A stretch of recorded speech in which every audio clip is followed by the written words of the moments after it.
What is up, everybody? Midnight Mike here for the Midnight Mike Show. Not coming to you from the Long Island Sound, but coming to you from Gettysburg, Pennsylvania. And I can already see, I have 5G, and hopefully this will work out just fine. Fight. All right. Ladies and gentlemen, like I said, I am coming to you from Gettysburg, Pennsylvania, the site of one of the most famous battles in American history.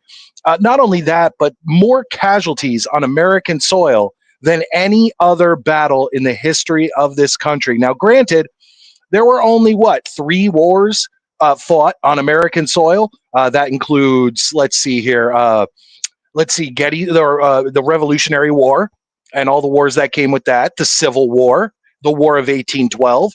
Aside from that, not many wars fought on American soil, but here at Gettysburg, it is the site of the battle that with the most casualties in American history. And once again, casualties include wounded, missing, all of that stuff, but still just tens of thousands of men wounded and injured. And I appreciate everybody being here tonight. Thank you guys so much. Hit that like button. Show your support for the show. Maddie should be in here momentarily. We were originally supposed to start at 10 p.m., but I for last week's or last Tuesday night show, when I came to you from Dollywood and tonight's show, I played it safe and just put it at 10 p.m. And then if I could get on a little earlier, then that's what I decided to do. Another thing, I'm on vacation. So Jets news is hard to come by because I am busy all the time. So your guys' comments and updates in the NFL and the New York Jets is much appreciated. So tell me what's been going on. I heard about, is it Micah Parsons? Who was it? Was it Micah Parsons who requested a trade from the Dallas Cowboys? That's pretty big news. Do I think the Jets are going to get him? Probably not. That's probably not where we're going to go here. But like I said, Maddie coming in momentarily, and Tommy Jet should be joining us here tonight. And once again, a shortened show, and this show will be for members only once it goes off of live. So that's how we're rolling here tonight. I'd like these shows where I'm coming to you on location to be special. I'd like them to be for members of the channel. If you catch us live, then boom, we're ready to go. But if not, and you are the kind of person who watches on the replay or watches the next morning or something to that effect, you're going to have to be a member of the channel to see the Dollywood show, to see this Gettysburg show, and all of that. So I definitely appreciate those of you who are here live right now. That means a lot to me, and it means even more if you can hit that like button. I see, let's see here, who's in here tonight. Michael Lando was in here. I'm going to go through the comments, waiting on Maddie. It's going to be awesome. Oh, guys, by the way, tonight I ate at, I keep wanting to call it the Dillon House. Oh, but it's not the Dillon House. There's another name for it, and it's escaping me. The Dobbins House. Okay. The Dobbins House is the oldest home in Gettysburg. It was built in 1776. It was a stop on the Underground Railroad. You can actually go in and see the cabinets that they put slaves escaping from the South to the North. You can actually see the cabinets that they hid the slaves in. Not only that, but after the Battle of Gettysburg, this house was also became a military hospital, as a lot of houses did after battles during the Civil War. There was just so many casualties and people needed to be taken care of. And this Dobbins House was one of those places, and it was outstanding. I have a video coming up about it. We ate there. It is now a tavern. I won't give too much away about it, but like I said, I have a video that will be coming out showing the Dobbins House, and it was beyond anything that I, as a Civil War fan, could have expected. I was sitting out here last night at my hotel looking up things to do in Gettysburg. I've been here several times. I was here last year, and I was looking for new things to do. I was here when I was a Boy Scout back in the 90s when the movie Gettysburg came out, and we slept on the battlefield. We went in town to the Majestic Theater to watch the movie. And I'm telling you, that was one of the greatest experiences I've ever had at Gettysburg. But once again, I want to talk about the New York Jets. I want to talk about things like that. I want to get through the comments. Bear with me. I am on my phone, so it's going to be harder to do. John Radcliffe coming in. Let's see what he says. I was watching Resident Evil Village stream. This better be good. John, give me a break here, man. I've been literally we woke up at like 7, 8 o'clock this morning. We've been walking around for 9, 10 hours going to different places. Give me Jets news. Any Jets news that has come since Thursday. We talked about Nick Folk being signed to the New York Jets on Tuesday night when I was live from Dollywood, and I'm all for it. Once again, look at his stats from last year. He's looking pretty good, and when you're comparing him to the kickers that we've had on staff, it's good to have an old head, an old New York Jet come through and hopefully win this job. Although I don't necessarily see him not winning this job. He was brought in for a reason, and I'm glad he got the call from Aaron Glenn and company.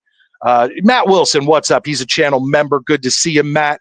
And I love Matt. I really do appreciate Matt. The fact that this guy has been around since I did my old show for 10 years, and now he's come. Excuse me. Now he's come on to the Midnight Mike show, and he's shown his support and all of that stuff.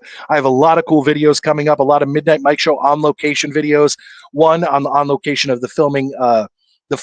Locations of the Blair Witch Project. I have one about. What do you guys know about Buc-ee's? Tell me what you know about Buc-ee's, and I'm sure a lot of you know what I'm talking about. But I have a video coming up on Buc-ee's, and I have a video coming up on the Dobbins house here in Gettysburg, Pennsylvania. All of those videos, when I get home tomorrow night, I'm going to edit them together Monday and Tuesday. I still have off those days, and it's going to be a blast. But good to see you, Matt, and you guys will all get to see some of my adventures on this vacation that I've had. But let's bring in, you know what? I didn't even start the show officially, did I? I went right to the comments. So we'll bring in Maddie, but before we do that, let's start the show. Let's start off strong and hit that Jets chant that you will hear, because what's a show without a Jets chant?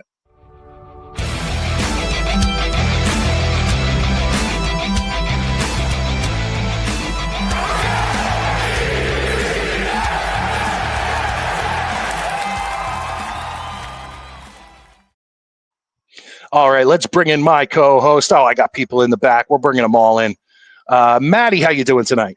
I'm good, man. I didn't know you were going to start earlier than 10, so I was like, I better check. No, I told you, man. I literally put it as 10 on my vacation. If I can get in early, I will, and that's the goal. But I didn't want to disappoint people and put 9:30 or something like that, and then not be able to get on till 10. You know, that's cool. Cool. Were you talking about what's his face from the Commanders? No, I was talking about who requested a trade from the Cowboys. Was it Parsons? Yeah, I forget who it was, but I don't think the Jets are going to be making any big deal trades. I don't think that they have the capital to make any kind of starting player trade right now, really. I just don't see it happening. They're not going to give up next year's first round pick. No, absolutely not. We need that. They have to keep that. And from what I've seen, what's his face from the Cowboys, and especially what's his name from Washington, are both saying at least one, if not two, first-round picks, et cetera. It's just not going to happen in New York, and that's fine. I honestly would rather not. I think that, as far as veterans go, Nick Folk's as good as it gets. That's what they need. Just leave it be. Don't, let Aaron Glenn build this team his way through the draft and the right way. I mean, don't get me wrong. If there's a good free agent out there, get him. But let's not. I like hearing this from you, Maddie. I like hearing this from you. Yeah, I mean, let's not. You were like you keep saying, F the talk, Aaron Glenn, show me the wins. But now you're coming in and saying, let him build the team. He deserves a chance. I 100% think he deserves a chance. You know what I mean? I'm not buying anything, but I 100% don't want to also not. I don't want to cut him off at the knees. I think he's a smart guy. He's a football guy. He knows what he's doing. So. If this is what we're gonna do, let him go. Give him that 5 years. I mean, you got to see improvement every year. But just from what I'm seeing from camp, I understand he's bringing in refs pretty much for everything he can do, which I really like, because big thing that you and I have harped on: penalties, discipline, penalties. Yes, I saw him talking about, you need to take that shit personally, et cetera. So, I mean, again, talk is cheap, but I like what I'm hearing because it's not something we hear often. That's for damn sure. And Yeah. So, I mean, again, I don't hate Aaron Glenn. You know, I think I've given everybody the wrong impression. I just can't listen to any more, any more Jets running. no wit. Yes. And like I say, I'm starting to think that, you know, I mean, I realize Fields has been inconsistent from what I've seen and read. But what do you want from the guy? It's his first year with the team. You know, it's his first training camp. Give him a little time. He's playing with a lot of guys. One of my favorite things about training camp, by the way, is every year it'll be like Jets running back retires at 24. And I'm like, who?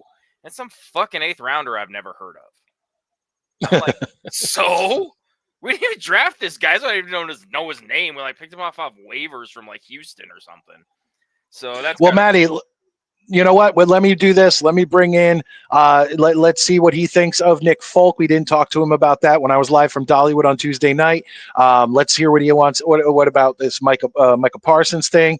Let's figure this all out. Let's bring him in, ladies and gentlemen. Tommy Jets, how you doing, Tommy? Oh yeah, hey, what's up, guys? Mr. Josh Allen. How you doing? That fucking GIF made me laugh so hard, dude. I was dying. I saw. Look, made me laugh so hard. No, time out. I saw. I think are you talking about that tweet he put out where he was sucking Josh Allen's balls? Oh, yeah, I jumped. I just figured he'd like laugh, be like up yours, and he sends this fucking GIF of like Goofy blushing back that I was not ready for, and I don't know why. It was the funniest fucking thing that happened to me that whole day. I just laughed. He's like, "Is he interested?" Because my response was, "Why don't you go marry him if you love him so much?" And I don't know. Tommy handled it like a fucking pro and made me fucking laugh my ass off. Yeah, so fucking funny. What can I say, man? I like a little Josh Allen. Well, I mean, that clip it makes it hard to not like him. You know what I mean? He's a nice guy. That's the thing. I hate him as a player. I hate the team he plays for. Right. But as a dude, he's a pretty solid guy. It's like Tom Brady, man. When he told those radio hosts to go fuck themselves after they like insulted his kid, I was like, I'd like it if you blew your knee out, but respect is bad. And I don't ever wish that on anybody. Oh, on timeout. Is this comment here coming in from John Radcliffe? Is this another Goo Goo Dolls song? What is this? What is this? I know that this doesn't make any sense, so I know he's coming in here throwing in comments or lyrics from a song. I don't fucking know. I think he took an Ambien. All right, first person to get it gets nothing. But I'll send you out. I'll send you out a sticker if you don't already have one. Yeah, this is like apropos of nothing. The other night we watched The Running Man, the original one. And I texted my dad, and I was like, "Hey, remember when we watched Running Man at the drive-in back in the day?" It was like later at night, and he's like, "Yeah, man, that's funny. I forgot about that." And then he just starts texting gibberish, and I was like, "My dad's having a stroke." So I call him. I'm like, "You okay?" He's like, "Oh yeah, man, just took an Ambien." And I was like, "Please don't text just fucking nonsense, dude." Real quick, channel member Valerie, First Lady Val comes in. Hope you're having fun. I am having fun. Sadly, the vacation ends tomorrow. I will not be coming to anybody else on location. We did Dollywood live on Tuesday night, and that was our last Tuesday night show. Tuesdays now moved to Mondays, as Maddie knows. Day after tomorrow. And that's coming very soon, isn't it, Maddie? Yeah, it's day after tomorrow. There you go, Maddie. Announce it.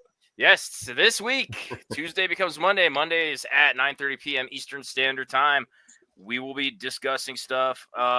This was going to be a little weird just because there's, pretty much, I hope something cool happens at training camp in the next 2 days. But, yeah, it's going to be a lot of fun. I think it's going to be really fun during the season because we'll be able to be like, we'll have the games on. We can kind of talk about what's going on with them, etc. I think it's going to be a good time. So, and you won't have to have me running out of here in 40 minutes, which most of you probably like. So. I don't think people like that, Maddie. Maddie, the shows where me and you go the full hour and a half, 2 hours, everyone knows in the second half of those shows, me and you get saucy, especially with cheers with the drinks, Yeah, that's usually what. Like over a week, man. I've been going to the gym and stuff. Me too. What you guys say you're going to first off, you say you're going to the gym instead of drinking. Let me clear something up. Ozzy Osbourne died at what? What did he die? How old was he? 76. How old was Richard Simmons when he died? I have no idea. He was like 71. So do the math here. Okay. Look at what Ozzy did. Look at what Richard Simmons did. You're getting 5 years by just having a few drinks. These fucking guys. I can do both. I guess you can do both. I mean, maybe that'll like. In the morning. I want to go get a new tattoo too. Like I'm getting all fucking crazy now. I'm just rearranging my whole life.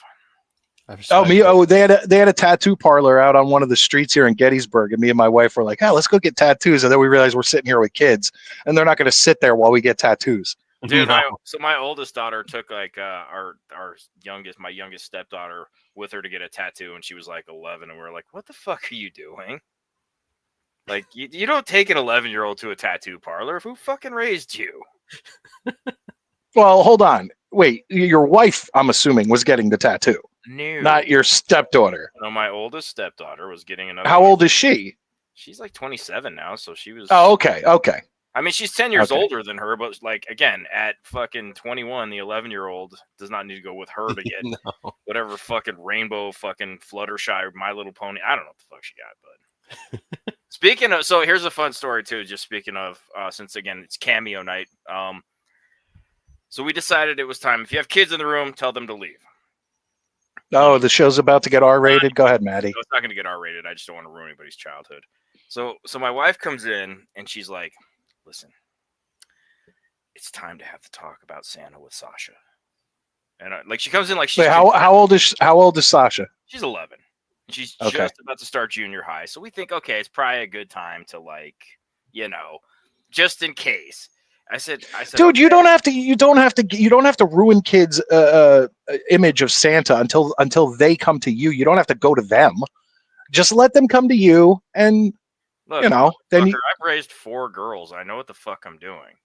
Maddie, I don't think you do. I think it's a you don't believe, you don't receive kind of thing. No, she still gets stuff.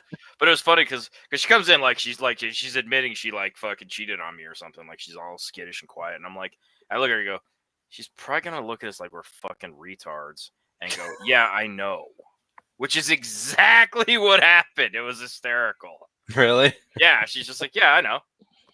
Figured that out like years ago.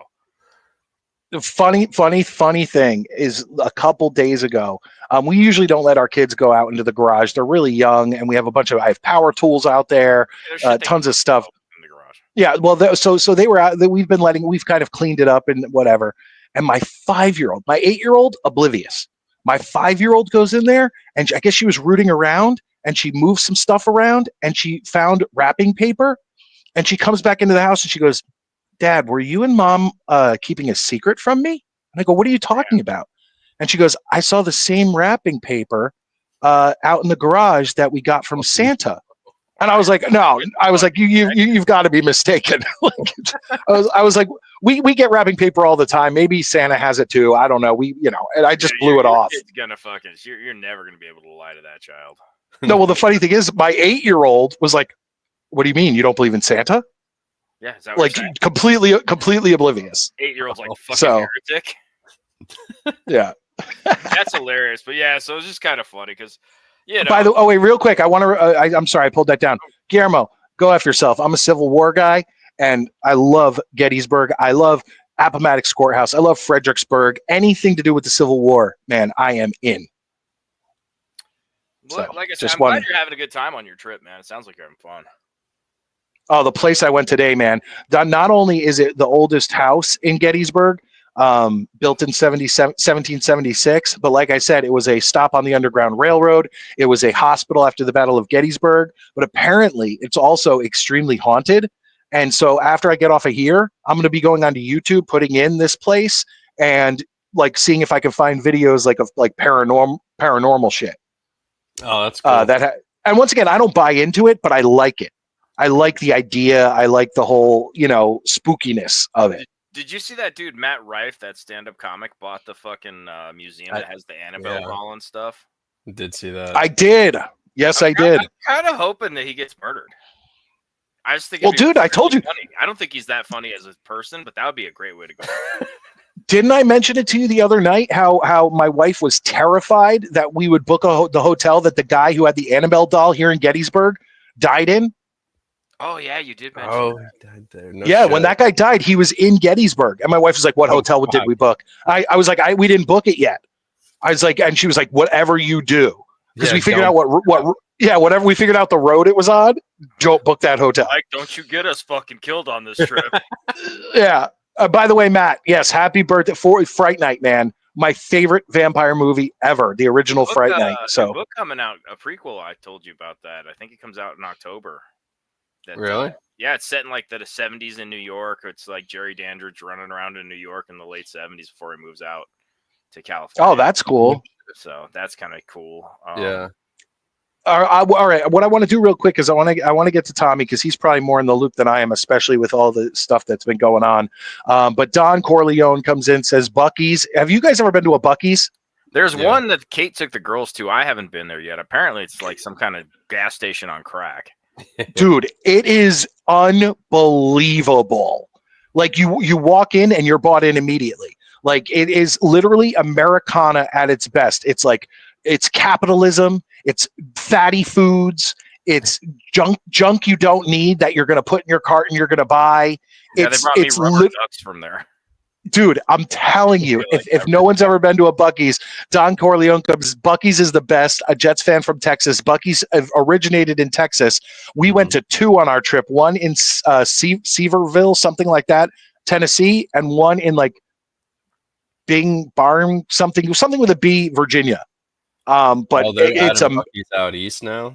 Oh shoot, I didn't know. Yeah, oh yeah, they're coming up the eastern seaboard from Florida up. But I'll tell you, man, Buc-ee's, if you've never been, I have a video coming out of me walking around a Buc-ee's. It's unbelievable. It's like it's anything you'd want. But the funny thing is that anything you want, but it has a Buc-ee's logo on it. Yeah. With that beaver. I just want fucking White Castle to get out here to Denver. Like that's all. Dude, I love White. We got In-N-Out out here now, and I'm like, come on, man. So Tommy, real quick, what have I missed since Tuesday night? We did a show from Dollywood. What have I missed? Is anything? What has come out with training camp? What is going on with the New York Jets? Well, thankfully, Justin Fields isn't looking terrible anymore. I mean, Brandon Smith, another like low-key wide receiver, he's been looking great in camp. You kind of touched on it already. They got Nick Folk back, which shout out Nick Folk, even though he went to the dark side for a little bit. Consistent ass kicker. Can't go wrong with that. Jets need more of that. No. Yeah, stop right there. Let's talk about Nick Folk because I don't think – who was on with us Tuesday? Were you here? No, Sean was on with us. His birthday on Tuesday. Yeah. What are your – seriously, I'm excited about Nick Folk because if you look at his stats last season, they were pretty damn fucking good for a 40-year-old. And he's a familiar face. We can easily cheer for him. So what are your thoughts on Nick Folk coming in at 41 years old? I'm fine with it. He looked great with the Titans. I'm fine as long as listen, man. I'm not an ageist. If a guy can play, let the guy play. I don't even mind veterans, man. Veterans are reliable guys. They've been there before, especially with somebody like Folk, who's done it at a high level for years. When you have guys like that and they can still play, let him play. Force the young guys to beat him out. Otherwise, just let the guy do his job. Absolutely. I'm actually very excited because once again, he's one of the kickers that was money for us. For most of the time, he did his job, and I am very excited. We'll get back to that, but first, we got a Scott sighting.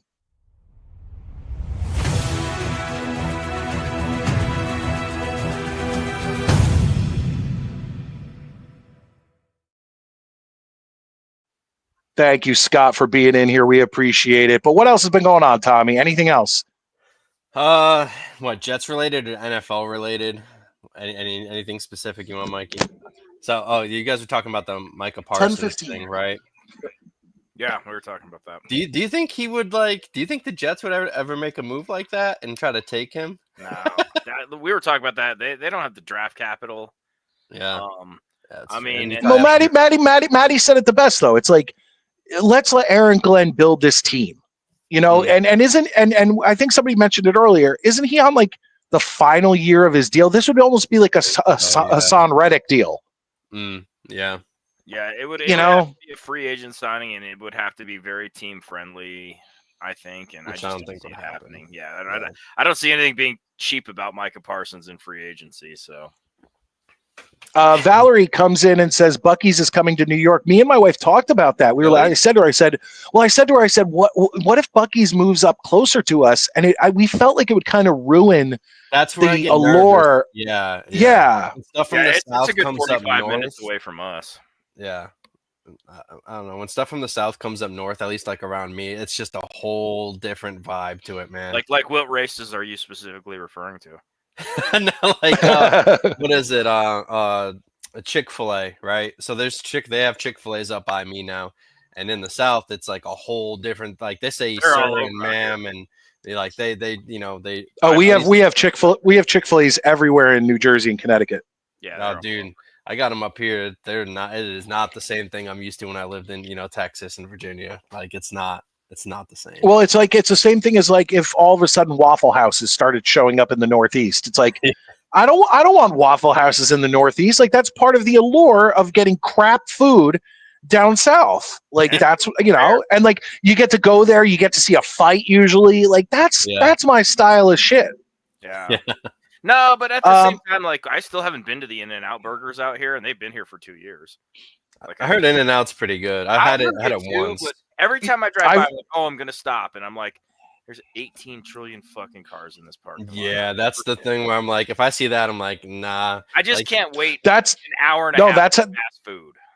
That's how the Chick-fil-A's are by us. It's any Chick-fil-A you drive by, there's a line that wraps around the building. Jesus. I can't wait that long. I don't mind a couple cars because then the food's gonna be hot, whatever. Yeah, but like a line, I'm good, bro. I'll find. Yeah, I don't want to get there and be so hungry I just fucking inhale the shit and don't even taste it. Right. So it is already past my time, so I got to roll, boys. Got to go to work. Monday night, you got me for the whole show. Hell yeah, Maddie. Here we go. Monday nights. Monday nights are now the new Tuesdays. Tuesdays are Mondays. 9:30 Eastern. And we're going to have a good time. Who knows what will happen? I might even have a new tattoo by then. We'll see what's up. But anyways, guys, thanks for tuning in. Boys, love you. I'll talk to you. Tommy, I hope we see you Monday night. I know you're busy. If you can call in, that'd be swell. But if not, we'll talk. Yes, sir. Good seeing you later, Mighty. Have a good one, Maddie. Tommy. Okay, Scott comes in and says, I heard Fields was terrible today. What did you hear? Or like camp-wise. I didn't. Today is a whole different thing. He's inconsistent, but it's better. He's passing better than what I've expected from him, which, I mean, honestly, I think I told you, Mikey, I set the bar like really low on him as a passer. So if he just looks decent and looks okay like he kind of has, that's fine. We'll see how it goes. But he's also kind of like a guy that it's like the passing is, we need him to be a decent passer, but he's a rusher. Yeah. So once again, I don't love this trend that has shown up where quarterbacks are basically just wildcat rushers. But if but we got him, so he has to be a good rusher. If he can't rush the ball, we have to have him be like you said, decent thrower, decent quarterback, make some good decisions. But if he's running the ball as good as Brees and Braylon, then that adds a whole nother element to our team. Yeah, I'm curious, man. Who was the one guy that they used to always put in Wildcats? They used to play quarterback and moved. Was it Brad Smith? Was that who they used Brad to Smith? Yeah, they always used to put him in at Wildcat. Yeah. Like if there's something like that going on, but where like obviously Fields is a better passer than he was, like it could be an interesting offense. You know what I mean? Like it could provide wrinkles where you can converge like some aspects of the college game into the NFL. And maybe it works. I mean, it really depends on how good, the coaching is. And I'm hoping that they're great. I mean, a lot remains to be seen. I'm optimistic, So I just hope that Fields does well enough to where it can add dynamics to the offense to where they aren't just stacking the box because he can't throw it, Yeah. John Radcliffe comes in. I'm going to try to figure out what this jarbled mess is. But it says, sorry, John. K owning the Jets luck. They just pulled a classic Jets and signed a player a year too late with Falk. Once again, as a kicker, like I brought it up on Tuesday's show. If anyone remembers, you might be too young, Tommy, but John shouldn't be. If you remember Nick Lowry, he was a legend for the Kansas City Chiefs. He came to the Jets in the 90s and was still money. And he was an old dude. He looked like somebody's dad. He had like the molester mustache, which has come back. But the single bar across the kicker helmet. And he was still money. So why can't Folk be that? That's what I'm thinking. Tommy, your thoughts?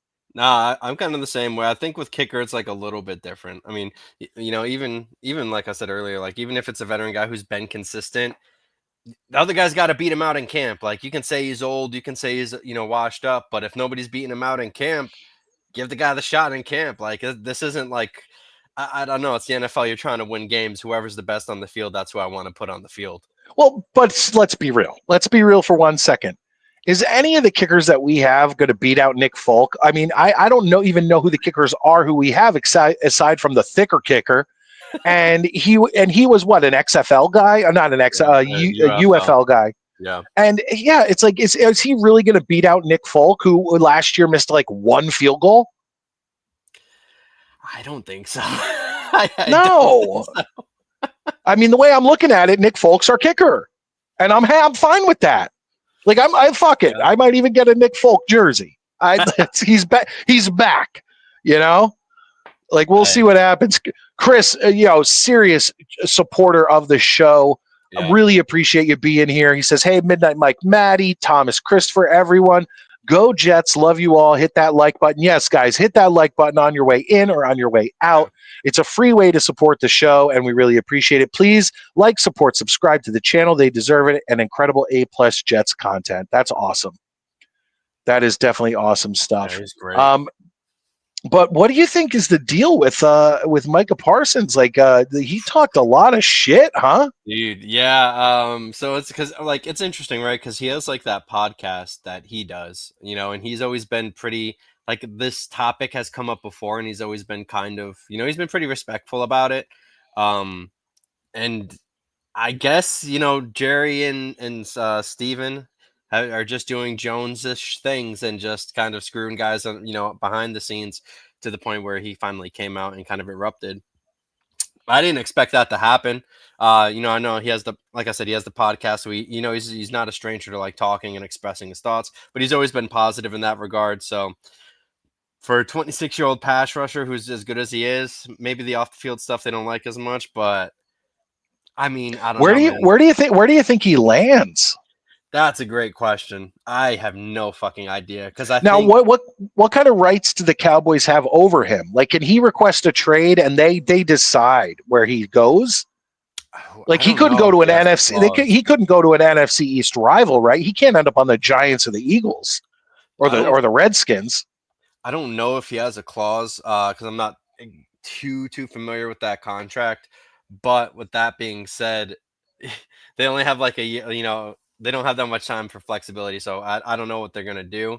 If they're not going to pay him, especially when, he said that he was trying to get a contract for less than what he was getting, like what the other guys are getting paid. Like before all those guys got their contracts, he reached out and tried to get a contract done, which as a player, I respect that. If I'm a fan of the Cowboys, I'm like, hell yeah, I want a guy who's going to do that. But if they, if they don't want to pay him and he's in the last year of his contract, does he sit out the year? Wait, really quick. Alan, thank you for coming in. I appreciate you. Haven't seen you in a while. I know the season's starting up again. So I appreciate you being in here. Yes, Gettysburg is awesome. Spent the entire day traveling. And then even tomorrow, we're heading back to home in Connecticut. But we're going to still spend a couple hours here in the Gettysburg National Park tomorrow. So thank you. It is awesome. But Tommy, yeah, Micah Parsons, the problem is like, he's a legit. What are the Cowboys not? Why aren't they giving? He has a year left. It's time to give him a new contract, and they're not doing it. Yeah, and I don't know. I don't know what's worse if you try to just trade him now while they still have some type of this is the thing that stinks too, is that another team has to go in and make the deal for whatever his future contract's going to be. I think the Cowboys will end up paying him because it's gotten to, I think this was kind of but if he came out, I saw once again, I've had very little chance on vacation to really delve into it, but I saw 3 specific quotes from him, and they were all like, I don't want to have anything to do with the Cowboys anymore. I'm done. Yeah. So do the Cowboys really want to, like, especially Jerry Jones being as proud as he is, you really think they're going to offer him a contract? I think it's either one of two things. Like I don't think they're going to trade him. I would be very surprised if they traded him. Because I personally, I don't know what teams would trade for him, given what the Cowboys are probably going to ask. I think the best comparison would be to like Khalil Mack, but Khalil Mack was a year older, and I believe that was 2 first-round picks and a second, and a whole bunch of other picks that they got for him. You kind of have to give up the same package for Micah Parsons, and I don't know too many teams that are willing to do that. And then not only that, you have to pay him after too. So it's like such a weird thing where I think he either might not play or the Cowboys eventually cave in. And I don't know if there's much of an in-between there.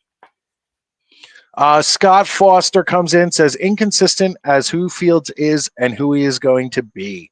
I understand that, and it is what it is. I mean, going into the season, honestly, I expected us to go into the season with Tyrod. I really expected Aaron Glenn to just kind of say, look, Tyrod's legit, like as a backup. And I think as a starter, I wouldn't say he's top 15, but I feel like he could be pushing that. So maybe top 20 to top 20 to 15 is where Tyrod could potentially end up if he played a whole season with the New York Jets. I think that, and it's the same thing Justin Fields is. They're the same kind of quarterback. So Justin Fields could raise that bar a little bit, and I think that the Jets, although I still predict a 5 to 6 win season, I think they're going to be a 5 to 6 win team that annoys the shit out of other teams. That's what I think because of Justin Fields, Braylon Allen, and Breece Hall in the backfield running the ball. Yeah, I could see that. I hope they're like that. That would really be disappointing if they end up just being a dog shit team, pardon my language, because I'm tired of seeing that, honestly. Hopefully, I have hope that Glenn can instill a culture, but at the same time, it just goes back to what the Lions had with Campbell when their first year was fucking god awful and people tried to jump off the ship. I hope it doesn't get that bad after year one, but as long as the ship gets turned at some point, I'll be okay. It just has to turn around soon, man. There's no way we can keep going this long without any type of success. But do you really expect success this season? That's what I'm saying. It's like Aaron Glenn has this season of leeway. Yeah. So I don't expect much from it. So if he gets 6, 7, 8 wins out of this season, that's a huge improvement in my opinion. And that just makes me look at the future and go, okay, we really have a chance, know? And Valerie comes in here and she says, Folk has to be better than last year. How is that possible? He was pretty good last year, wasn't he? Yeah, he was pretty damn good last year. Yeah. Like that's hard. That's hard to do. But like I said, guys, if I don't get to every comment, I am on my phone. So I apologize. I'm trying to get, dude, I'm doing this whole show. Every drop you see, every comment you see, every is all from my phone. Oh man, no way. Yeah, so it's when I go on location and I do a show from my parents' house in Jersey, or I'm like I said on Tuesday night I was from Dollywood, or here now I'm from Gettysburg. It's all on my phone. I have a headset and I have a tripod and a phone, and this is what I'm working a show with, and I hope it comes out okay. Dude, that's all. Crazy man. I wouldn't even know the first thing I had to do that. Props to you, brother. Actually, Chris comes in and gives us the kickers. I said I don't even know who we have on the roster. So Harrison Mevis, I believe, is our thicker kicker, and we have Nick Folk, and we got rid of Caden Davis. So it is just once again, yeah, it's Nick Folk's our kicker. Let's be honest. Thicker kicker is a good meme, though. Oh, I agree, and I wouldn't mind him having him on the practice squad, which is I feel like where he's going to end up. Yeah.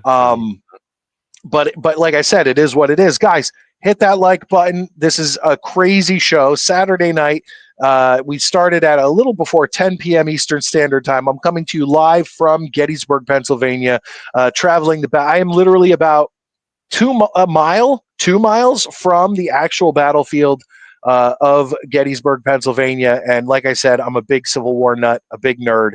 And I'm having a great time, but we are talking football, and I would rather not miss a show than miss a show. So, because I think consistency, whether you are doing beat reporting like Tommy Jets does now. And if you missed it, I don't know if it was it Tuesday night, last Saturday, we had your clip up from when you were able to talk to Bill Belichick, which is fucking crazy. This fucking diehard Jets fan gets to ask Bill Belichick a question, and he was actually respectful about it instead of telling him to go fuck himself. So I respect that, Tommy. I do. I respect that. Yeah, he's broken my heart a lot, and I'm in such a conflicted place too because I love the Tar Heels, like where. Yeah, you're a UNC guy. Yeah, so I'm just like, oh my god, it's like he's put this on me my whole life basically, and now he's coaching my favorite college football team. So I'm just like, I'm a conflicted man. I'll say that much. It's hard for me to believe that they're your favorite college football team. It's like they're not one of those teams like Notre Dame, Oklahoma, or Alabama, all these teams, Ohio State, they're not one of Michigan. They're not one of these teams. Yeah. But you somehow, like, I could picture you falling for being a Tar Heel in like basketball. Yeah, well, I love it. I love the program. Period.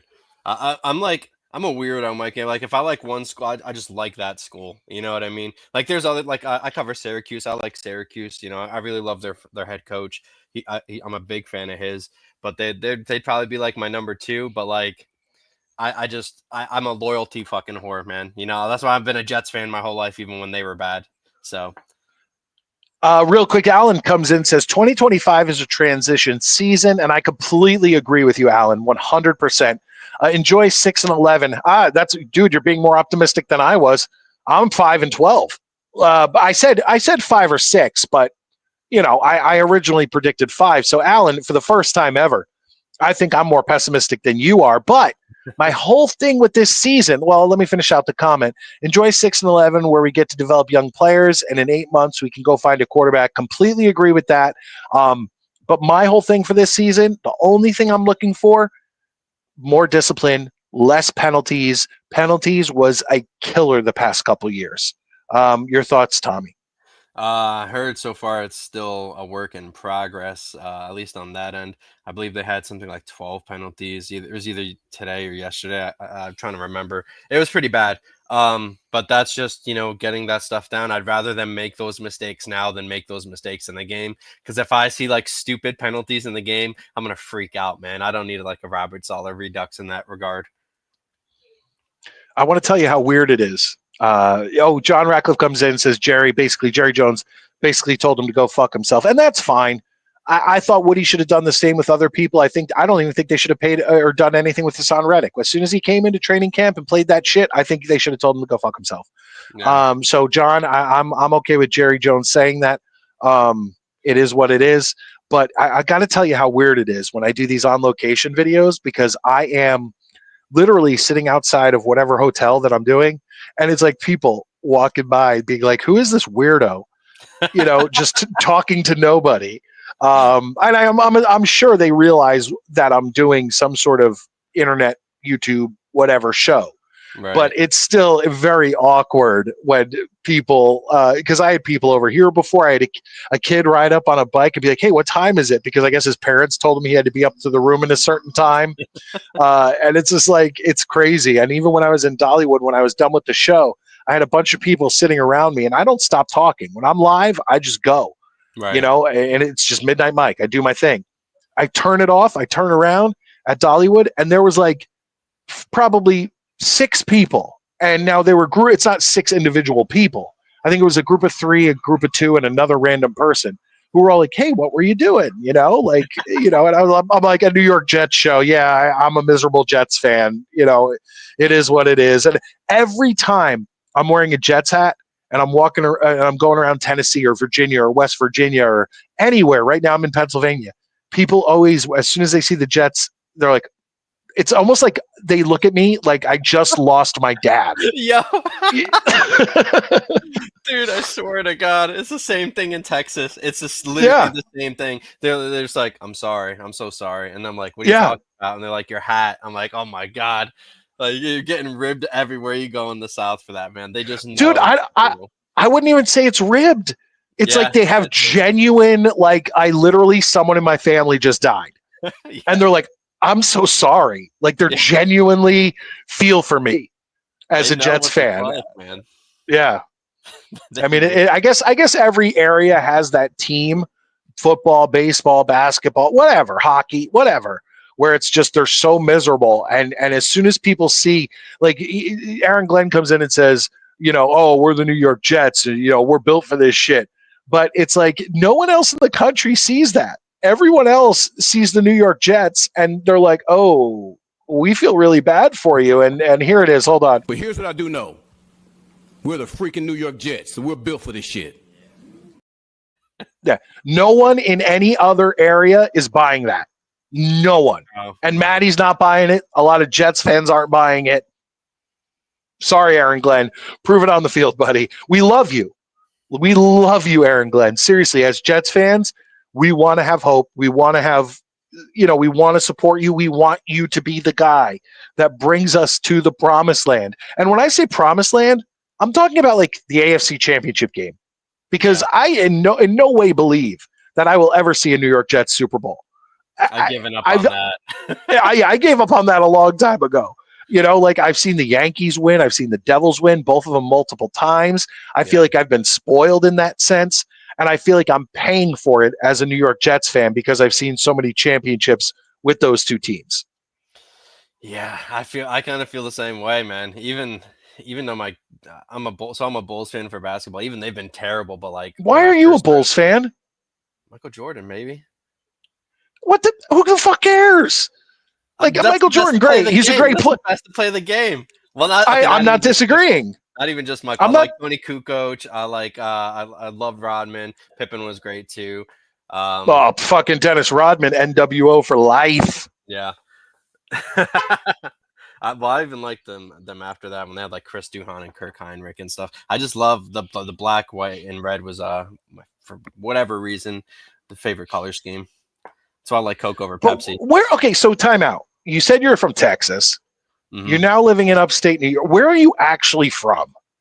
I was born in New York, and then I've lived here for a bit. Moved to Texas, moved to Virginia, moved to Maine, moved back here, moved to Texas, moved back here, moved back to Texas, and then back here. I've moved a lot, Mike. So, okay. So you're a Bulls fan because you were a front runner in the 90s. Yes.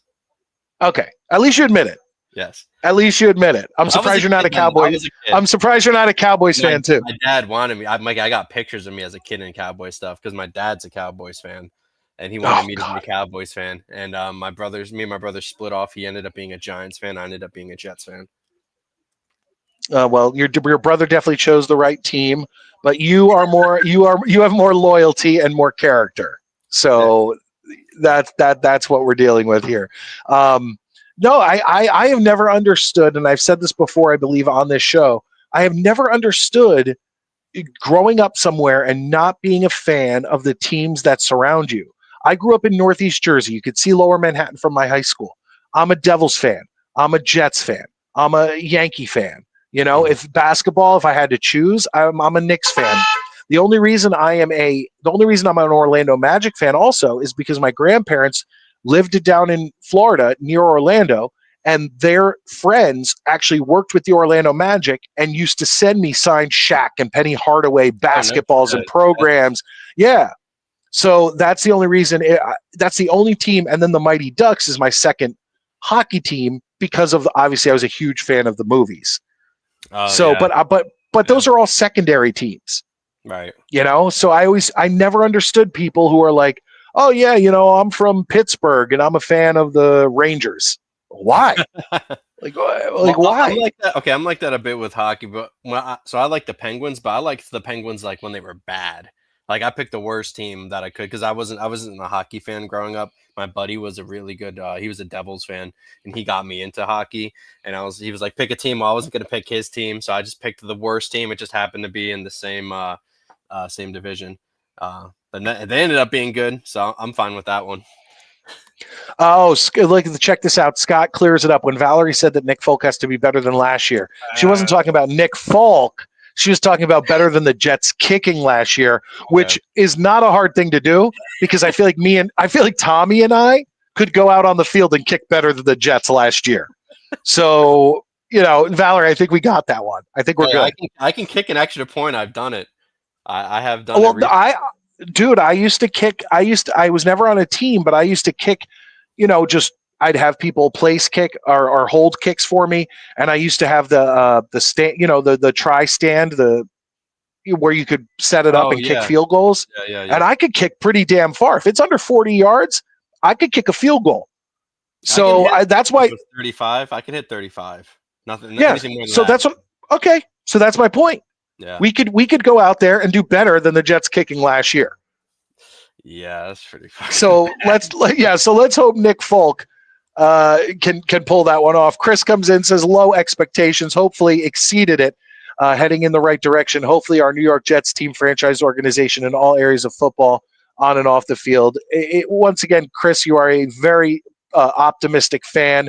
I think you just have to understand that this year, like Alan said earlier, is going to be a transitional year. If we get to 6, 7, 8 wins, let's be happy. Let's just be happy with that. And then from that point on next year, then we can really start being critical again, because that's when Glenn will have the time to draft more people, sign more people. Him and Darren Muji can build this team a little more. But right now he's dealing with the Saleh era and what they did with Joe Douglas. And not that, once again, I think we have a solid core. We're not rebuilding from scratch. It's not like we have one player where we're like, okay, he's our star and we have to build everything else. We have some good players on this team. Right. We just need to fill in those gaps the right way, and hopefully Aaron Glenn can do that, and also limit penalties. That's the key, man. I don't want to see stupid false starts or shitty holding penalties anymore. Oh, they kill us. Well, between the penalties and the missed field goals last year, I feel like if we cleaned up the penalties, we cleaned up the missed field goals, we're looking at 3 or 4 more wins. Yeah, becomes more respectable. Just fucking. It's absolutely brutal. Just going through some of these comments. I appreciate all you guys being in here. Please hit the like button, as Chris says. Please like and support, subscribe to the channel, smash and hit that like button. I'm doing well, and then he's talking to Scott, which is cool. I appreciate you guys being in here. Mikey, did you see the players talking like throwing Saleh under the bus? Like multiple players. No, tell me about it. When did this happen? No, it was Breece Hall and a couple other guys were just basically saying how there was no competition in camp last year, and like everything was kind of being handed to people, and there was no discipline being done by the staff and anything of that nature. Like they were throwing him under the bus completely. So I thought that was interesting. It was Breece Hall, and I know there was a couple other guys. Maybe Garrett said something, but yeah, it's not a great look when all the players are just like, yeah, we didn't have any competition in practice and stuff. And like, what the fuck's the point of practice then? Like, what's the point of camp? You know? That's crazy. I mean, the 49ers welcomed him back with like open arms. Yeah, I wonder if it's like a thing because, like, you know how some guys are really great coordinators, and then once they have to play like a head coach, they just start to fall apart, you know, and they don't. But what is that? What is that? Like, I don't understand. Like, okay, as a coordinator, and you tell me, because like I said, this show is like fans, lunchbox, top tier of Giant Stadium, eating conditions in the freezing cold, a bunch of jerk offs basically. And then you come on and you know your shit and you're a beat writer. And that's why I appreciate you being on. Tell me what doesn't click from a defensive coordinator or an offensive coordinator to a head coach? I mean, obviously success plays a part in it, but it's really about like the day-to-day stuff. I mean, so a lot of coordinators and guys that I talk to, like they're loved by their players, but they're also like yes men to an extent. Like they don't have to run certain aspects of the team. They just run the defense. They only have to worry about their defensive guys, and that's it. Once they have to go to a head coaching level, it's just they start to become too yes-man-y with their coaches around them. They're not really applying pressure on every position group. They might just do it on their own specific group. That's why you'll see, like, if a guy's a defensive-minded head coach, the defense is great, and then the offense is awful. You know what I mean? A lot of that plays into that part of things. And it's just like sometimes coaches hire their friends. That happens a lot, especially at the college level. Guys will just hire their friends, and that's how they'll fail. They'll get rid of somebody who's really good at their job, and put in somebody who's very inexperienced or shouldn't have the job because they're either doing their friend a favor or a family friend a favor, and they lose it that way. So there's a couple different ways that, great coordinators can end up being poor head coaches. It's just so frustrating because I feel like there's a lot of defensive and offensive coordinators who end up succeeding as a head coach. Right. But the Jets always get stuck with the ones who don't. Yeah. Am I wrong? No, you're not wrong. That's the brutality of being a fucking Jets fan, unfortunately. Ganja Salad comes in and says, let's party. Hell yeah, man. We are having a good time here tonight. Like I said, I've done the last 2 shows on location. Tuesday night was live from Pigeon Forge, Tennessee, in Dollywood. Tonight, live from Gettysburg, Pennsylvania. And I appreciate all you guys coming in here and showing your support for the show, commenting, hitting that like button, subscribing if you're new. And and if you have any super chats or channel memberships, anything like that, of course, that is appreciated as well. We've heard a lot of stuff. I do have actually. Hold on. Oh, no, of course. Of course, my comments start screwing up the second I get some sort of super chat in. How am I going to do this? I think it's Scott. No, well, the problem is that, like I said, I'm on my phone. Oh, okay. Yeah, so it's... hold on. Fail for... Okay, hold on. It looks like I have John Radcliffe. Hold on, let's add him to the stage. Let's bring him in. What's up, John? What's up, John? He's asleep right now. That's okay, but he's gonna wake up. He's gonna. Okay.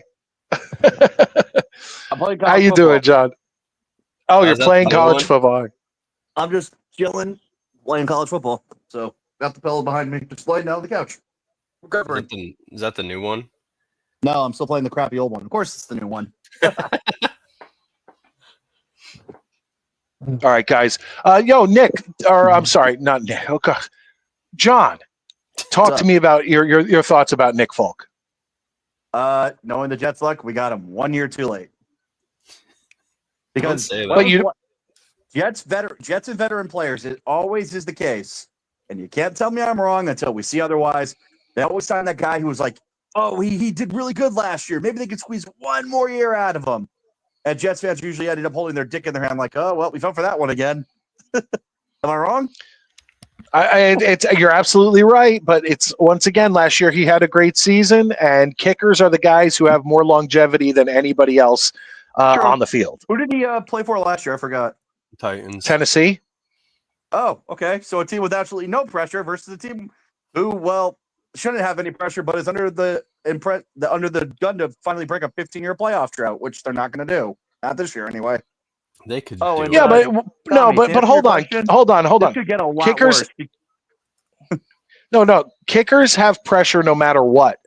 They have the same pressure no matter what. They are a completely different animal than everybody else on the field. True. So if you are a guy who chokes under pressure, you're going to get that whether you're a bottom team, top team, middle team, whatever, because you're surrounded by 70,000 fans and you're expected to make a kick. So I'm hoping Nick Folk can handle that. I understand that. Well, but Tommy was talking about it can't get much worse. You got to remember, the Browns went through 18 years of shit. The Bills went through 17 years of shit. We're going on 15 if we don't make the playoffs this year. So realistically, it could get a lot worse. And I mean, I'm praying to God that we do not match the Cardinals record. And if you know how long that drought is, I'd be impressed.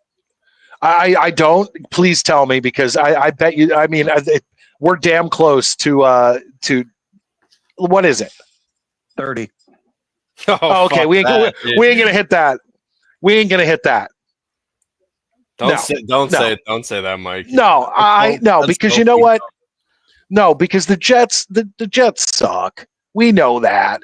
But to 30 years without a playoff spot is just not what a New York team does. That's pushing it. That's pushing it. If he would have said 17, if he would have said 17 or 20, maybe. That's why I said. Well, I already brought that up with the Browns, 18 years, and the Buffalo Bills at 17. I already brought them up. But that's doable. The Jets could pull that off. Honestly, I think the Jets are going to go about 20 years without making the playoff. I really do. 5 more years. So no, hold on. If you think the Jets are going 20 years without making the playoffs, that tells me you think Aaron Glenn's not our guy. I don't like Aaron Glenn. I don't think a head coach be out there swearing during his press conference. That's trashy. I don't like stuff like that. We're built for that shit. The only thing that Jets are built for is causing alcoholism. Mike, let me sum this up for you. We live in a world where all four major sports teams in North America have made the playoffs, and my nephew has seen it, except for the Jets. He's never once seen the Jets make the playoffs. Oh, fuck. Think about that. The Jets last made the playoffs in January of 11. He decided to be born on St. Patrick's Day of 2011. That dude has never once seen the freaking Jets make the playoffs, but he's seen the Patriots somehow win 3 Super Bowls. Oof. Well, that's an unfair comparison. Mike, you're talking about the Patriots. That was a dynasty. Mike, let's put it this way. I started middle school. It'll be 20 years ago. Okay? It'll be 20 years ago next week. The Jets are going on 15 years of no playoffs. Think about that. You're riding high in middle school, though. More towards no, freshman year. Freshman year into my late. No, junior year into sophomore year into junior year, 9 and 10. Okay, so 10 and 11 real quick, I want to mention. Can you guys see the super chat that came in? Yeah. Either no. Can you read? Okay, if Tommy, if you could see it, tell me who it was because I've lost all ability to get to comments in the comment section. Please read it off, and I will try to highlight it and bring it up on Monday night's show. But if you could read it, that would be awesome. Yeah, it's from Scott Foster. He says Saleh was soft as a head coach. 100% agree. Yeah, I completely hated him. Yeah. I hated him the moment we hired him. I hated his press conference. I just hated absolutely everything about him. The fact he wasn't fired after year 1 kind of pissed me off. Yeah, well, you want to know what are you gonna do? You want to know what's interesting? Is that he was such a yes man on the football field and like such a kiss ass. But I know people who know his family and them very personally, and he's a asshole, like a piece of shit to people who are not. I would put him down if given the chance. I don't care. I heard. Okay, we don't need to do that on. We don't need to say that on YouTube. John, calm down, buddy. How many times do we have to look at the sidelines so we have to see this stupid fucking face? How many times do we have to see that?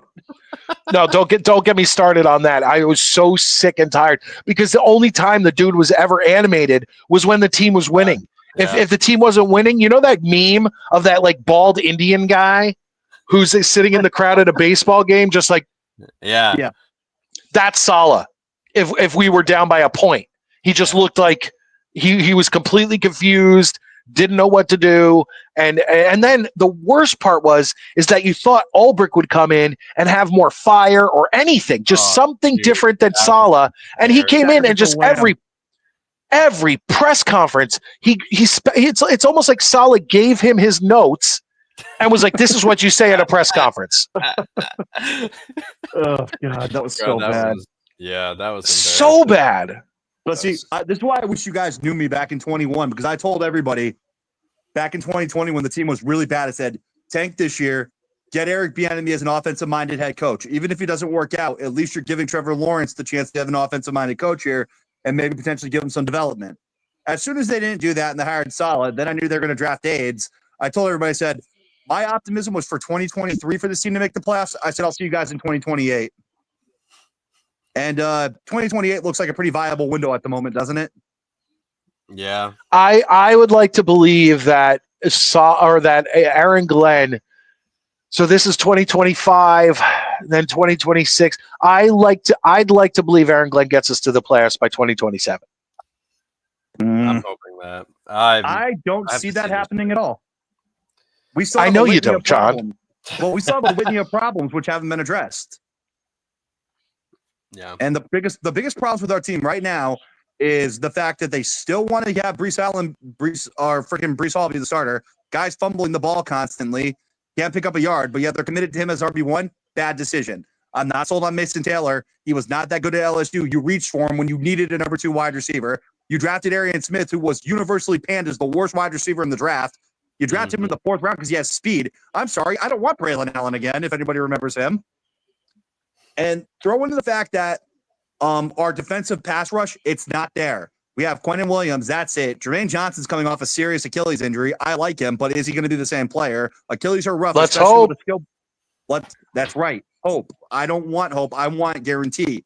Will McDonald can go jump in a lake for all I care. No, come on. No, dude. No, I'm sorry. Dude, Will McDonald has improved each year. Let's support the guy.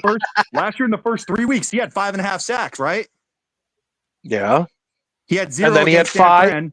No, let me finish. No. He had 0 against San Fran. He had 3 against Tennessee, and he had 2.5 against New England. Didn't those teams both draft in the top 3 and have terrible offensive linemen? And then he did nothing for like 6-7 weeks. Then he picked up a sack here, a sack there. Then against a terrible Miami depleted team, he got racked up like 2.5 sacks to finish the year and get 10. I'm sorry, no thanks. I'm going to pass on that. You can pass on that, but dude, he's on our team. He's improved each year. Let's at least get support, and then this year, if he comes out with 9 sacks, 8 sacks, then we can sit there and be like, you know what, f you, Will McDonald. He won't even get that. Oh shit! Please don't say that. I don't like when you say that because most of the time you're right, John. Please don't say things like that. I'm sorry. I just have to go with what I know. Sorry, my shoulder's hurting. I got to stretch it. Well, hey, at least it's moving, right? Somewhat. I can go here. I can go about 90 degrees here. No mobility behind my back, and I can't go anywhere near my head. But if I lay down too long, it gets sore. So I got to just start occasionally stretching it. And then that's understandable. I'm worried about the linebacking core because don't get me wrong. We got 2 deadly SOBs starting. Where's the depth? We got no depth. Do you want to run Quincy and Sherwin into the ground? Have them be completely dead by week 12 and 13? Because I mean, but once again, timeout. Once again, I'm not expecting anything from this year.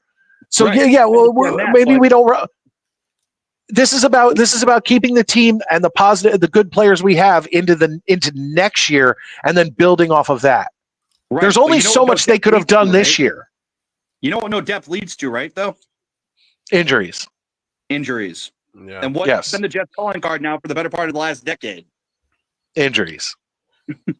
And also, I'm worried about safety because we don't really have anything good there. And corner, I'm totally fine. I really like Thomas out of Florida State. How the hell he fell that deep, I don't know. Kid's got excellent skills, and pairing him with Sauce Gardner could be something nice. And then we also brought that dude in from who was the dude we brought in on that decent deal? Which one? The corner. Stevens. The one from the Ravens? Brandon Stevens. Cisco? No, that's a safety. I think it's Stevens. Oh, I'm sorry. Brandon the Jets have okay corner. The Jets have very good starting corners. They have decent depth, which I'm fine with. But the problem is we lack any type of discernible depth anywhere else. So my biggest concern is, yes, I understand this is a prove-it year, and it's going to be a long freaking year. My big concern is key guys getting injured and having some pretty serious injuries. That's my biggest concern here, which is why I believe because of the lack of talent on the team outside of starting depth, there's going to be a lot of injuries, and that's where I see 2 to 3 wins coming in. And the less wins, the better, because if we can score at K Klubnik and this offensive line can continue to grow, maybe we can finally have something nice for a change. Because damn, John, you are at 2. Hold on, you are at 2 or 3 wins. We play the Saints, we play the Patriots, we play the Jaguars. Like there are wins. Beat us. Yeah, I think the Patriots are very much improved. Yeah. Yeah, but I'm not saying we beat them both games. I'm saying we take one from the Patriots. The Dolphins have done nothing but they have not improved at all. Yeah. I at the beginning of free agency and draft, I thought we were losing both to the Dolphins. Now looking at it, I think we take one from the Dolphins. We could, but it's the Jets. Jets against the divisional rival. It's the Jets against the division rival. Depending on the year, the Jets can pull out 3-3, which they did 3 years ago, or they can give you 1-5, which they did. What was it? 2 years ago? And last year they went 2-4. Oh, well, I'll tell you right now. Me and Maddie talked about it from the start of the season to the bye week. We're looking at one win, maybe. It's the second half of the it's the second half of the season where we may get a few. Right, and that's my concern with the lack of play, with the lack of rotational pieces. Will injuries have set in by then? That's my biggest concern. I look at all this stuff and I look at it all the way through, man. And that's where I'm concerned. Because if the team's beaten up by that point, what's going to happen? Like, I think the Jets could be that pesky team you don't want to play. But do I think they're going to go out there and light it up? No. But do I think they have a chance to maybe be annoying? Yeah, they could be. No, John, I said that earlier. I think the Jets are definitely going to be a team that they don't win a lot of games, but people are so annoyed by them. Well, because they are going to be. The thing I'm annoyed by is not playing competitive football or watching anything competent. I mean, do you know how hard it is to go to MetLife? Do you know how hard it is to go to MetLife and just know your team's going to lose? That's brutal. No, I absolutely do. It's the same thing as sitting down when your wife hates football and you say, oh, I'm going to sit in here and watch the Jets for 4 hours or whatever, and you know they're going to lose. It's the same fucking thing. But my point being is that I think this season we're going to get competitive football. We're just going to lose it. We're just going to lose. I hope so. I mean, just give me competitive football. That would be nice. Because when was the last time we had true competitive football? 2015 with Ryan Fitzpatrick. What year was it? When was it 22 or 23 at the bye week? The Jets were literally sitting in like the sixth seed. Was it 22 or 23? Oh, they started lucking into wins, right? Where they were like 6-3. Was that 22? Fuck, I can't remember. Well, let's be honest. It wasn't that long ago that Zach Wilson was our quarterback, and at our bye week we were 4-3. No, we were better than that. I think it was 22 when AIDS came back and we went on that run after we beat Pittsburgh when he caught the Philly special. Okay, well that's what I'm saying. And then it just turned to shit. Right. See, even during that point like that, I knew the team wasn't going anywhere because I'm like, I was watching those games. I'm like, you can't keep pulling out shit like this. I would just like for the team, look, either don't get my hopes up and make it look like something you're not, then just to pull the rug out and dick punch everybody, or just straight up just be bad right away. Just be bad right away. Tell everybody, we're here, we suck, we're going for a quarterback. Because honestly, I'm pretty sure we're all tired of second, third, and in Zach Wilson's case, worst available options in the draft, right? Well, absolutely. For me, I don't care if Justin Fields brings us to the AFC Championship game this year. Draft a quarterback next year. Yeah, all I care about is getting a quarterback, because if Justin Fields brings us to the playoffs this year, which is a 1 in 100 chance, it's still then you have this guy who Justin Fields can play next year, and because I don't want to draft another quarterback like Sam Darnold or Zach Wilson and just throw him out there. Have him sit, have him watch Tyrod or Justin Fields. Just goddamn, I just don't want another quarterback that we draft and go, all right, get out there, son. You do what you can. Like it's just that's a recipe for disaster. Yeah. Well, here we go. We have nothing. Save us, please. I mean, I remember when they did that to Darnold. I was like, what are they doing? Like, I remember when they drafted Wilson. I even said, I'm like, at least they're attempting to give him something. I said, why couldn't they do this with Darnold? Yeah. But like I tell everybody all the time, in that draft, I said, do not draft a quarterback. Stick with Darnold. Draft Penei Sewell. Draft Penei Sewell or Rashawn Slater. I was screaming at the top of my lungs for them. And all my friends who are Jets fans were laughing at me. Those two have gone on to be all pros. Zach Wilson currently is trying to be the Miami Dolphins backup quarterback, and he's doing terrible in camp. Yeah. No, I haven't seen anything. Is he really doing bad? Yeah. Dude, he's doing terrible. They're saying he can't process the offense. Well, he couldn't process the offense ever. What's different? The only reason I thought that he was going to do well was because he plays the Jets twice, and that'd be our luck to have him come in and just school us and make us look stupid. Yeah. But if he's not playing well and he's not processing the offense and he can't read and whatever, that's par for the course. Like, that's what you expect out of Zach Wilson. Like, you've seen him play for 4 or 5 years now. Like, it is what it is. So here's the question: when do we play Miami? What weeks? Don't think it's hold on 1 second. I can't. I'm sorry about the comments, folks. I can't do anything about that. But I can bring up things like that, and I do have our schedule. So let me bring that up, and we'll figure out when the Jets play. Read me through the schedule. Okay, so I'll give you a biased, honest opinion as we go. Okay, we're hosting Pittsburgh. I said it's going to be a loss. We're at Buffalo. Loss. I think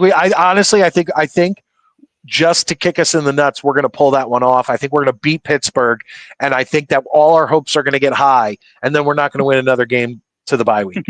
Okay. Then we're hosting Tampa Bay. We're hosting Tampa Bay again. Really? Oh, it's early. What the fuck? Didn't we host Tampa Bay last time? Were playing late. That was the game where Antonio Brown freaked out. I was there for that. Were you? Yeah, dude, season tickets. Yeah, I was there. I'm surprised. I thought we'd be going to them this time, unless. Okay. Yeah, I'm going to give them that one because apparently, did you hear what Emeka Ibuka's doing at camp? Dude, Baker Mayfield came out and said this kid's unbelievable. He goes, we have a third number one wide receiver we can throw the ball to. Oh shit. That's an Ohio State wide receiver for you, boys. I would like to see Baker Mayfield in whatever kind of. I'd like to see him kind of get his. I think he's gotten his over the past year, but I would like to see him, do well. He's a good guy. Remember? Yeah. Yep. Everything had him going to number 3. So then after that, we have Miami in warm weather, which sucks. I was hoping to get them in the cold. You know what? I'll grow a set of balls. Yeah, we could take that one, I'd say. I'll give us that one over Miami. So you have us at 2 before the bye? You have us at 2 wins before the bye? 1. Okay, 1. So the 1 is Miami? Yep. Wait, is the black the home or away? Is that away? Black is away. Okay. Oh, black's away? I thought white was away. No. The green, white is home. Oh, okay. The white, black is away. Okay. So actually, we're at Miami for that game? Okay. Give us a loss on that one then. Well, no. I'm saying I want to catch Miami in the cold. I'll give us that one at home because it's in December when we get there. Dallas, who knows what they're going to be, but knowing our luck, I'll give it to Dallas. Yay, the Pony Patrol finally comes to us so we can avoid an injury this freaking year. But we're not beating the Broncos. No. We're not beating the Broncos. Yeah. The Panthers is interesting. Depending on how Young is looking by that time, and if the Panthers are starting to gel like they did at the end of last season, just because they have more cohesion, I might have to give that one specifically to the Panthers. And the Jets going 0-3 at a homestand there, that's brutal. Cincinnati, I have a feeling that they may as well just throw bombs all day and be the Big 12. Yeah, we ain't beating the Bengals. Cleveland. That could be one. Nick, I'm trying to talk myself into it, but the one thing Cleveland still has, they have that damn good, vicious defense. If their offense can give them anything, yeah, you know what? I'll take Cleveland. I'll give us that one because it's at our house. New England in Foxborough. Give me the Patriots. And I think that's Thursday Night Football too. It is. Oh, prime time. Jets lose. Oh yeah.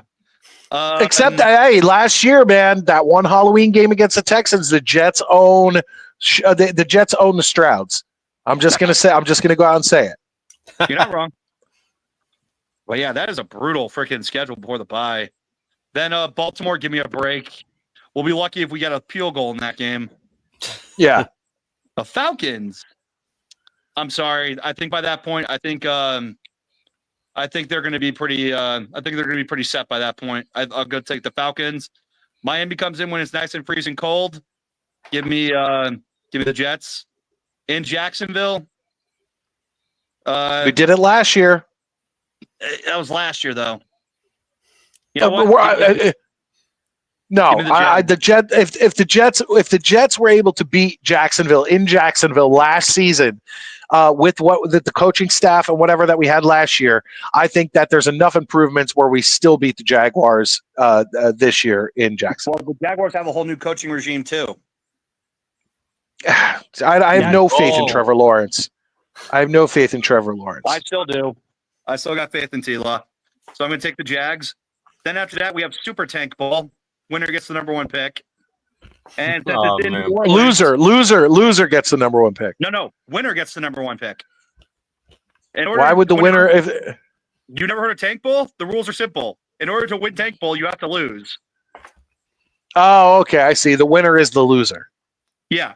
So okay. The Saints will out tank us. So give me the Saints. Give me the Jets.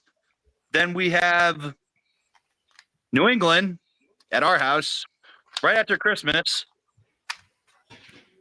A Christmas gift from Santa. The Christmas gift from Santa, maybe.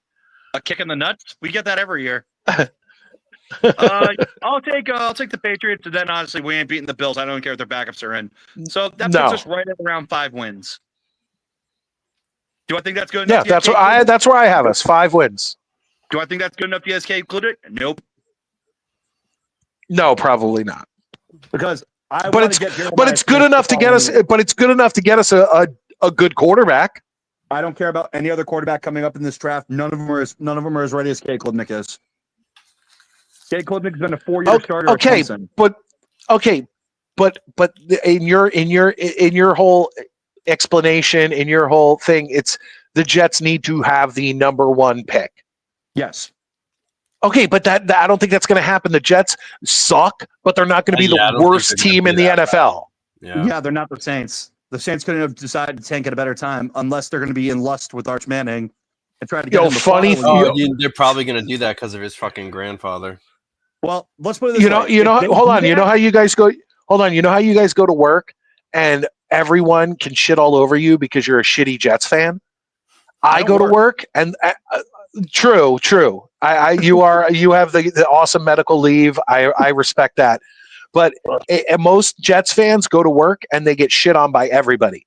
I go to work and one of the closest guys I have to me, who I talk to the most or whatever, is a Saints fan.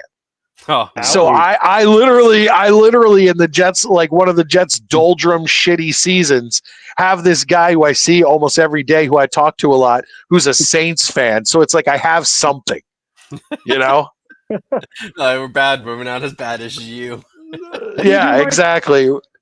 I don't like bringing. I do maintenance in a school district. He's a porn star. That's what he is. No, but you know what? We've thought that I have a cousin who's very shady about what he does, and me and my family have all thought that that's a possibility. No way. Yeah. I hate to say this, but he's an English cigarette. I don't know if you know what I mean by that. Yeah, 100%. I got it. Okay, and he's always shady about what he does, but he's a really good-looking guy, like no doubt. And so we have all thought that's a possibility. We don't know. He bought a house. You know, it's like, you're not going to go check? Where's all the? He doesn't say anything. You're not going to go check? No, I'm not going to go check. You think I'm going to go? You think I'm going to go through scrolling through like that kind of adult content? Absolutely not. No, I'm not that interested. Teach their own. No, but if he's doing his and he's able to buy a house and all this other stuff, who am I to complain? You know, I can't, judge the guy. Fair enough. But like I was saying, though, if the Saints play it smart, they could rack up the number 1 pick this year, trade it to a team who probably is going to want a quarterback, get a plethora of picks, suck again, and then they could get Arch Manning, and hopefully the Jets can suck enough to get number 2 and get Jeremiah Smith. The ultimate goal is get K. Klubnik and Jeremiah Smith back to back. Because Jeremiah Smith, dude, that kid is a generational talent. I don't know if you ever watched him. Okay. He is a star. You ever watched him? Yeah, he's amazing. Well, my whole thing is that I for a minute there I thought you were talking about Arch Manning going to the Jets, and judging from history, next year. Okay. Number 1 and number 2, the Jets can get Jeremiah Smith. That's written in stone. The Saints are getting the chosen son. If the Manning family allows him to go. Yeah. Well, didn't Archie? Who did Archie play just for the Giants, or did he play for the Saints? He started with the Saints. Yeah, I mean, that's a possibility. See it happening, man. History likes to repeat itself. Just for the love of God, Jets, if you have a chance to get Jeremiah Smith, please get him. Garrett Wilson's good. This kid's going to be better. Yeah. Oh, yeah. I think so, too. Did you see that national title game with him? Yeah, he's a stud. He's a stud. Dude, I remember last year they were talking him up. Oh, he's the number 1 overall prospect. He's the number 1 wide receiver. I'm like, that's a lot of hype. Let's see if this kid lives up to it. Best receiver in college football his first year. Yeah. But yeah, he didn't win the Blitnikoff. They had to go and hand it to Travis Hunter, who didn't deserve it. No, I think that kid's going to fail miserably. Yeah, as someone who now gets to vote in certain things, all I'm going to say is there's some shady stuff that happens. No, I mean, last year the kid from San Jose State should have actually won it. He won the freaking Triple Crown of college receiving. He didn't even make All-American. Ridiculous. That was shady, Tommy. What do you get to vote in? College football stuff. That's all I can say. College football stuff. That was nice. We all know college football. We all know the voting in college football is corrupt. Yeah, it is. Yeah. They handed the freaking Heisman to a guy last year who wasn't great at either position. He was good, not great. They handed him the freaking best wide receiver in the country award. He didn't rank top 5 in any statistical category. I'm sorry. How the fuck are you the best wide receiver? The whole thing was just absolute nonsense. And also, we'll all know that college football is really corrupt if they don't hammer Michigan left, right, and sideways and take their title. I mean, all right. Well, all right. Listen, I want to start ending out this show, but the one thing I haven't heard about is how because once again, I've spent the past 7 or 8 days on vacation. What's the deal? How is Shador looking in Cleveland? He injured his shoulder apparently, so they sat him down. Before that, that was what's average. Okay. There's been nothing good. There hasn't been bad news, but there has been good news coming out of Cleveland's camp when it comes to their wide receiver, their quarterback situation. Okay. The only thing is Kenny Pickett injured his wrist or something. Yeah, they're probably going to be. Oh, man. Well, if Metz was here, he'd immediately be making a South Park reference. Why? Because every time anyone talks about Kenny Pickett, it has to go to, oh, my God, you killed Kenny, you bastards. That's the Mets thing. I can't do Mets voice. I've been talking all day. It's like, God, his voice is hard to do when your throat is hurting. And I actually woke up yesterday morning feeling like I was really sick. Mike, I don't want to know why your throat's hurting. What have you been doing, bud? He's doing a little extracurriculars on vacation. No, my cousin recommended me to a few people, and I'm just kidding. I think Mike should eat a little too many hot dogs.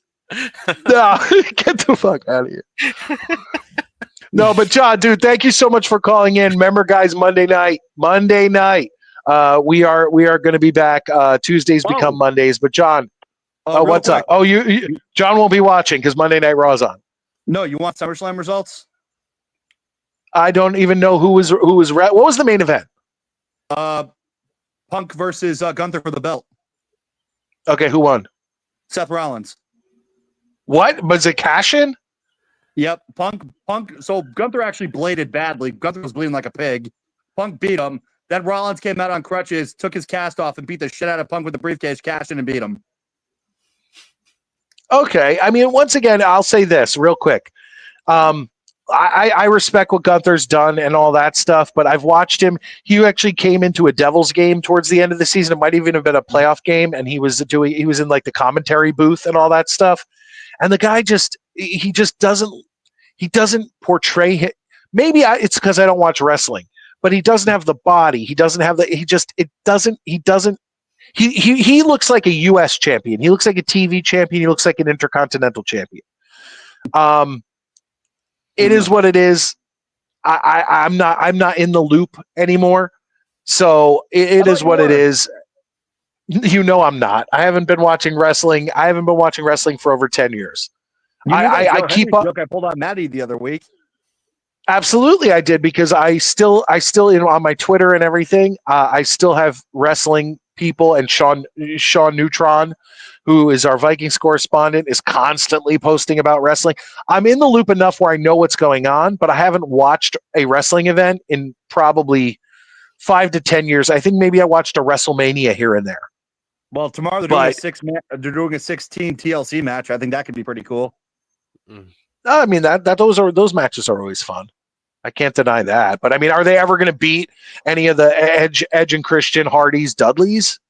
No, they're the originals.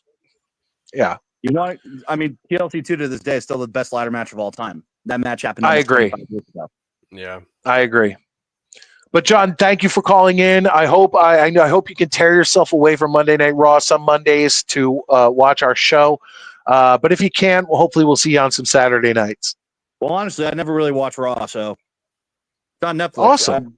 I'd much rather watch whatever's on. Oh, by the way, Red Sox, baby, we're coming for the division. Oh, don't even start with me. Don't even fucking start with me. The Yankees are now tied for what I guess third place because you got first and then tied for second or third. Red Sox. Yeah, the Yankees are just embarrassing. Oh, they're done now, Judge. Oh, they were dude. They were done. The Yankees were done a month and a half ago. I know we're the ones who started it too with that nice little sweep we gave you. Well, actually, we took 2 out of 3 from you at Yankee Stadium. Then we swept you a week later, and you guys have been collapsing ever since. Oh, disgusting collapse. I know, it's phenomenal. I love it. Go fuck yourself, buddy. This is the second greatest collapse I've seen behind 04. Yeah, I don't even want to hear about 04. Fuck you. Let's talk about 09. How about that? Yeah, your bought championship. We've won 3 since then, baby. A bought championship. Every championship in baseball has been bought since the 90s. Not really. Yes, really. No, unless it was an extreme fluke. When I think, there's art. I can name 3 teams right off the top of my head who won with a predominant core of players. Okay, 3 teams. I said since the 90s. So you've named 3 teams in 25 years. Also, you want to go ahead, we could throw the Red Sox in from 2018, considering 8 of their starters were all homegrown players. The Red Sox are fucking garbage. Yeah, it's okay. It's okay. We'll call you. Hey, I'll call you for the World Series parade. Yeah, this year, yeah, okay. Baby. Oh yeah. All right, have a good one, John. Later, guys. All right. Real quick. This is going to be super quick. Tommy, do you have to go? I have another caller. I'll bring him in for a second because he came in late, but I want to give him that respect and let him come in. Yeah, I can chill for a little bit. Yeah. All right, ladies and gentlemen, real quick. Lane, you called in late, but here it is. The Lane train. How you doing, Lane? We have to do this quick because it's late. Okay. Oh, hello, Midnight Mike, and hello, Thomas. Hey. How you doing, Lane? So how do you feel about the way the Jets are going to play? You think maybe they have a chance to do well? No. Unfortunately, no. Why? I don't. Why? They just don't have the team. They can improve. They can improve from last season. They can cut down on their penalties. They can be more disciplined. They can have a good rushing attack. But unfortunately, the Jets are a 5-6 win team. That's how I look at them. Yeah, I mean, and then how do you feel about the Steelers? And then you have the Dolphins. And they're I do think the Jets will. Lane, I think the Jets will surprise people. I think they will win Week 1 against the Steelers, but that's going to be a fake bravado. It's going to be we're going to win and then we're going to lose every other game to the bye week. Yeah, I mean, brutal. How do you feel about the way you have the Giants with Russell Wilson? I think honestly, Tommy, I'll let you go in a second, but I think the Giants are going to be one of the few teams in the league that are worse than the Jets. Ooh, I'd love that. They're even better than the way they're even better the way the Mets finally won a game today and did not lose. Oh, don't talk to me about the Mets either. I'm upset because I'm a Yankee fan. The Mets at least are still hanging. The Mets are at least still hanging in first place. Look, they're tied with the Phillies, but at least they're still tied for first. Yeah, and I'm tired of hearing Yankees now. Yankees talk already. So what if they have injuries? I don't even know who's good anymore. They trade half their team, and now they have somebody from Colorado, and then you signed the pitchers, the Mets. I can't believe the Mets got. I can't believe they traded 3 of the minor league players. And now look, more injuries. Lane, I'll tell you this. Here's how the season's going to end. The Mets have a better shot at the World Series than the Yankees do. So take that to the bank. For Honestly, yeah, I mean, I don't know who they're gonna play. Hopefully, that they have to win games before I can say they win the World Series this year. I mean, I don't want them to face Kansas City again in the World Series. Maybe in the first round, but not in the World Series. Look, I don't think. I don't look, Lane. I don't think the Mets are going to win the World Series, but I do think they have a better shot than the Yankees right now. Why do you think the Mets cannot win in the World Series? The Dodgers lane. Yeah, you guys have the Tommy's right. You have the Dodgers to deal with. Well, the Dodgers have Ohtani, and he finally got the pitch again after not pitching for a while. He's a stud. He's so good. Yeah. He's also a really good gambler. Yeah. Yeah, I know. Did he get in trouble for? No, he threw that off on his interpreter. I mean, how they got swept under the rug so quickly. Oh my god, dude! Pete Rose has been dealing with this for fucking decades, and Shohei Ohtani, they're just like, no big deal. That was the interpreter. Yeah. I know. Oh my god. I know. But listen, Lane, it's late, so you called in late. We're going to be live Monday nights, and we'll be back Saturday night. So please give us a call, and we will be glad to take your call. Try to get in a little earlier. Yeah, okay. I was a little bit busy. That's why. All right. So no, it's okay. Yeah, I know. Yeah. So, all right. So, Jay. Thank you, Lane. Yeah, thank you. Hell yeah. JETS, Jets. Tommy, let everybody know that this is the Jets fan who is now covering the North Carolina Tar Heels and Bill Belichick. Okay, he's a Jets fan. He's held back, saying the things that he probably wants to say to Bill Belichick. The things that I have said. Hey, Tommy, please go tell Bill Belichick he's a fucking piece of shit, but he won't do it because he's a professional. So, Tommy, please do me a favor and tell everybody where they can find you, your Twitter, all that stuff. Yeah, you can find me on Twitter at Tommy CFB, League Winners CF for college football, and then on Instagram at the League Winners. Actually, this week actually we just got UCLA, so now my company's going into the Big Ten. So we're just keeps getting bigger, man. That's awesome, dude. It's so awesome seeing the League Winners grow. Dude, it's surreal to say the least. I've had a couple people say, we at that conference, and the guy tells me we saved the entire event, and now it's just blowing up from there. There's a lot more stuff that's going on behind the scenes that I can't really talk about yet, but it's exciting. Well, when you can talk about it, I hope it's on the Midnight Mike show. Oh, yeah, 100%, dude. But have a good night, Tommy. I really appreciate you being here. Yeah, of course. You take care, Mike. You take care, guys. Have a good one. All right, ladies and gentlemen, like I said, this is Midnight Mike, usually coming to you from the Long Island Sound, but tonight I'm coming to you from Gettysburg, Pennsylvania. Tomorrow I go back to the National Battlefield and I do another auto tour. Last year we hit Little Round Top.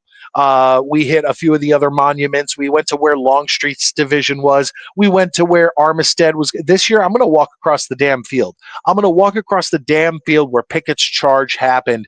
And I don't know if it's going to be as warm as it was in 1863, but I'm going to still do my best. So I really appreciate all you guys being here. I'm sorry the comments had to end about a half hour to 40 minutes ago. I'm broadcasting from my phone. This is bare bones. I'm not in my studio. I have a phone. I have a tripod. I have a headset. That's all I'm dealing with. Please hit that like button. That's the most important thing. If you have not, hit that like button. It is free. This show will probably, maybe tomorrow morning, I'll put it behind the paywall. Only on the paywall. I'll put it for members only because my travel shows, they're very loose. They're very, let's have a good time. Let's shoot the shit. It is what it is. But I really appreciate you guys being here. It means a lot to me. And like I said, this is one of those shows where I love broadcasting from places that I usually don't get to broadcast from. Last Tuesday night, it was Dollywood in Pigeon Forge, Tennessee. Tonight, it's Gettysburg, Pennsylvania. Sometimes I'm broadcasting from my mother's house in New Jersey, which is only 5 minutes down the road, 10 minutes down the road from One Jet's Drive. These are the shows that I love broadcasting from my studio. I love doing all that stuff. It's a lot more obviously professional when I do that. But when I can go on location and do things like this, it's so much fun. And I get to, like I said, I have videos coming out. They're going to be 5 to 10 minute videos of me on location. I have the Blair Witch Project filming locations. I have Buc-ee's. Like I said, do you guys know what Buc-ee's is? Those of you in the South probably know what Buc-ee's is. But do those of you in the North know what Buc-ee's is? If you don't know Buc-ee's, you're about to know Buc-ee's. And if you don't, you got to get to one. It's the craziest thing you'll ever see. It's the craziest side of the road stop that you could ever. I can't explain it. You have to watch the video. And today, I have a video coming out that's going to be coming from the. Once again, it's not the Dillon house. No, Dobbins. The Dobbins house, the oldest house in Gettysburg, Pennsylvania. A stop on the Underground Railroad, a hospital after the Battle of Gettysburg. I have a video coming out that will cover that whole thing. It's now a old school tavern, and I'll save all my reviews and all of my videos for that. But anyway, I am Midnight Mike, once again coming to you from Gettysburg, Pennsylvania. What a great night. Thank you to Tommy Jets for joining us. Thank you for all of your comments. Thank you to Maddie for being here. Thank you for Lane Train being here. Thank you for John Radcliffe being here. Once again, this was amazing. I am Midnight Mike. On Monday night, our new show, Tuesdays have now become Mondays. So now the Midnight Mike show, no matter what you see on the bottom of the screen, is now Monday nights, 9:30 Eastern Standard Time or Eastern Time, and Saturdays, 9 p.m. Eastern Time. That's it. I'm Midnight Mike, and I can't wait to see you next time.